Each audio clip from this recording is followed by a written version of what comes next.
So picture this, you've carved out plenty of time to write. You've finally gotten to that moment. You pour yourself a nice cup of coffee or tea or whatever your beverage of choice is. You break out your favorite journal or open up your writing software and get ready to dig in. And then nothing. The inspiration is gone. You've dedicated this whole time and you have no desire, no ideas, nothing to write about. What can you do when you don't have that inspiration? How do you keep writing even in those moments? That's going to be the topic of today's video. Let's get into it. Hey, welcome into today's video. I am so glad you're here. Today, we're going to talk about how to keep writing when you are not feeling inspired. This is something that I would say most writers, maybe even all writers at some point have dealt with. Whether you call it writer's block or lack of inspiration, most of us have had those moments where we sit down to write and it's just not there. It's not all the time. Like sometimes you sit down to write and the words and ideas are free flowing and you feel like you are just on fire. The words are pouring off your fingers and onto the page and everything makes sense and it's beautiful and right and good. If you're like me, though, those moments are relatively rare. And more often than not, you're either slogging through it or you just don't have any motivation or inspiration at all. So, what do you do in those moments? I'm glad you asked. That's what we're going to talk about today. Now, before we get into this, I want to say that these first couple, I've got 4 ideas that I think can help you in these moments, but the first couple are actually things you do in advance of that moment. And so you've heard maybe the expression, the best offense is a good defense. Or maybe if you're not a sports person, you've heard that an ounce of prevention is worth a pound of cure. And so these are actually things that you do in advance that you set yourself up for those moments, knowing that lack of inspiration, writer's block, those moments where you're fresh out of ideas are going to come. And how do you prepare to weather those storms so that you can keep being consistent and keep writing and keep making progress? So, thought number 1, how to keep writing even when you aren't feeling inspired. Capture your ideas, all of them, even the ones that seem random or completely nonsensical. I am willing to bet that as you go through your day to day life, you have a number of ideas that come to you randomly throughout the day. They happen, for me at least, they happen at the most random, sometimes really inopportune times. I'll be in line at the grocery store or driving down the interstate, or sometimes I'm in the shower, or I wake up at 3 in the morning and I have an idea. Maybe it's for my book, maybe it's for a podcast, for something else. But I have all these ideas that come and they don't always come when I sit down to write, right? They come randomly throughout the day. So think about this. How many of those opportunities, those ideas, do you think you have lost because you didn't capture them? If you're anything like me, those things come and go. And if you don't grab a hold of them, you will completely lose them, maybe never to be seen again. Now, my encouragement to you is to capture all of those ideas in the moment. So, how do you do it? Well, there's a lot of different ways you can do this, but find the collection system that works for you, whether it's a pen and paper, maybe you've got a little notebook that you carry around, could be the notes app on your phone. But I would encourage you to consolidate these ideas, to capture them as they come, and then consolidate them on a regular basis, maybe every week, and categorize them so that they make sense and you keep them all together. If you want help with this, I've created a free guide that is super helpful to me. I call it the Idea Grabber, and it's actually pretty simple. It's a Google spreadsheet, but it's something that I can have on my phone as well as a computer. So I am every day I'm adding content ideas to this document. A lot of ideas for my book. Again, some ideas for podcasts. I even do like gift ideas for my wife. Any idea, anything that I think I might want to remember later, I will put into this document, and then the magic of it is once a week, I go in and consolidate those, put them all in one place, and then I can categorize them and say, okay, here's something I can use in this area. Here's something I can use in this area. Maybe here's another idea that I just want to put on the backlog. I know I've got it and I can refer to it later. So if you do that, when you get in those moments when you want to write, but you're not feeling particularly inspired, now you have a library of ideas that you've already thought about that maybe you haven't fully fleshed out yet, but at least it can help you kind of jumpstart your creativity, jumpstart your inspiration in those moments. So I highly encourage you. Step number 1, how to write when you aren't feeling inspired. Capture all your ideas. If you want to use my guide, you can absolutely do that. It's available at idea.tcbird.com. I want you to have it as a gift. Hopefully it's as helpful to you as it has been to me. So that's number one, capture your ideas. Number two, this one's a little bit controversial for me, but I'm coming around here. I think that you should or could write using an outline. Now, if you've been following my history on this podcast or on my previous podcast, the Yet podcast, you know that I started off actually as a pantser. And I was all in. I was like evangelical about being a pantser. And a pantser is just somebody who writes by the seat of their pants. So no outline, you just jump in and start writing. To me, that is the most fun, the most free, the most exciting way to write. But sometimes when you're pantsing a novel, for example, you can kind of hit some walls. You can run into spots where you're like, I don't know where to go next. I'm not sure where I was going with this storyline. Maybe it ends up getting scrapped and left on the cutting room floor, as they say. But if you write according to an outline, you have a prescription of where to go next. And so I'm in the fourth draft of my debut novel right now. And for this draft, I'm actually not spending really any time right now writing it. I'm actually spending a lot of time making an outline because I pants the first couple drafts, and I've got some really good raw material, some good characters, some good scenes and development happening. But now I'm trying to tie it all together.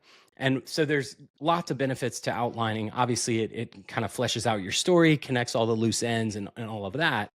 But one of the other benefits is that you don't have to guess what to write the next time you sit down. So if you write one scene, now you know you've got a detailed outline. You can come back and say, okay, I just did scene 3 yesterday. Guess what you're writing today? Scene number 4. So again, point number 2, how to keep writing when you aren't feeling inspired. Number 1, capture all your ideas. I cannot stress that enough. Number 2, write according to an outline. Obviously, in order to do that, you've got to make an outline on the front end. But I am really starting to come around to outlining. I think as I continue to go forward, this may be my go-to approach because, again, it takes a lot of the guesswork out. And it doesn't, I used to think, oh, it will limit your freedom and creativity. It really doesn't. If anything, it actually kind of protects it because it gives you some guardrails and a path to go down that then you have the freedom to express your creativity within that context. So those are the first 2 ideas, capture your ideas and write using an outline. So number 3, the third best idea that I have for how to keep writing when you just aren't feeling inspired is to have multiple works in progress. Now, in general, I recommend that you have one kind of primary thing that you're working on, whether that's a novel or nonfiction book, whatever the case might be, just because it's so much easier to make progress if you have kind of dedicated focus to one thing. But when I first started, I had 3 or 4 ideas that I really loved. And so at the very beginning, I wasn't sure like how to decide which book to write. So I actually wrote out the first couple scenes for each and kind of horse raced those ideas. I shared them with a few people close to me and said, hey, based on these first couple pages, which of these books do you think would be most interesting? Which would you be more, most interested to read? I got their feedback. I kind of thought about it, prayed about it, and ultimately ended up choosing the one that I chose. But the good news is those other stories aren't wasted. I've already gotten a head start on those. And when I'm feeling stalled out on this particular story, I can easily shift gears and jump back into one of those others. And sometimes that's all it takes. That little bit of a change of scenery, that little bit of a change of pace is enough, again, to just kind of jumpstart your creativity, jumpstart your inspiration.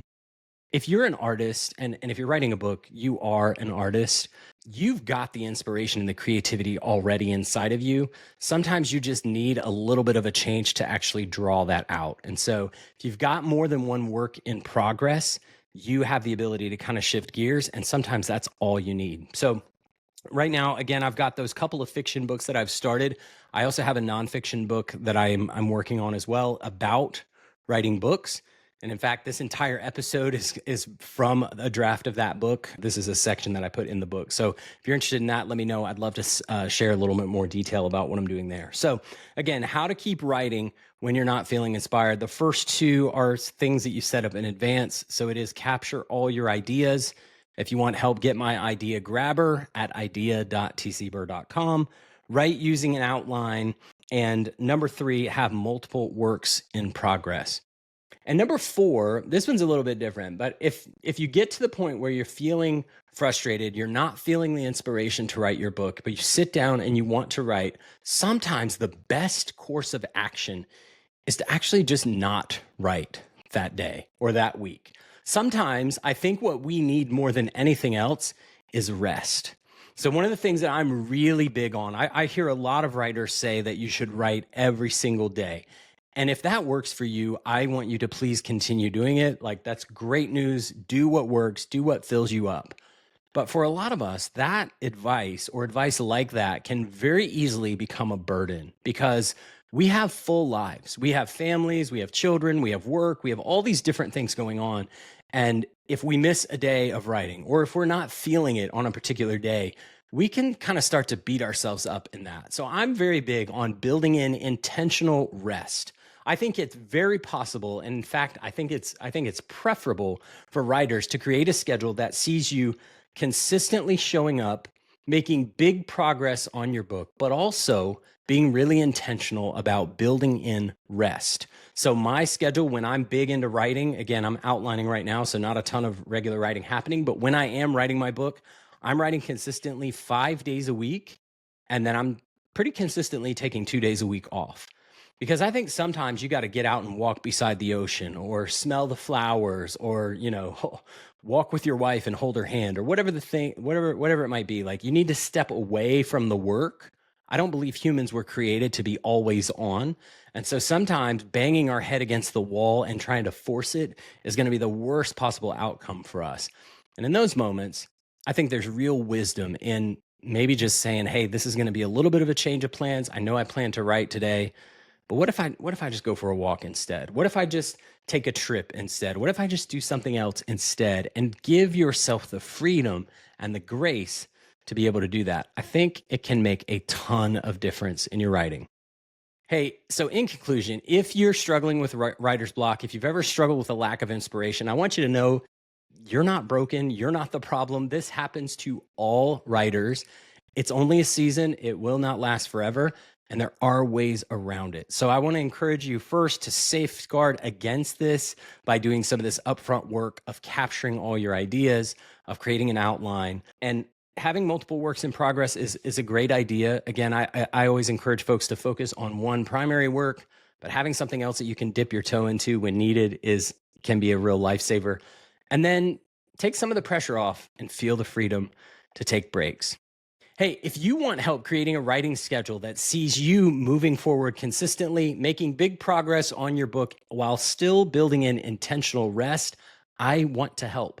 I created a 4-week writing challenge that helps you create a customized schedule that works for you. So, this is a 4-week self guided PDF. I will walk you through step by step what it looks like, and it's absolutely free. I hope you'll check it out. You can go to pages.tcbird.com and grab this today for free. I think it's going to really help you. So go check it out. Again, it's at pages.tcbird.com. Hey, that's it for today. Thank you so much for listening. And in the meantime, until we talk again, keep writing, and I'll talk to you soon. Later.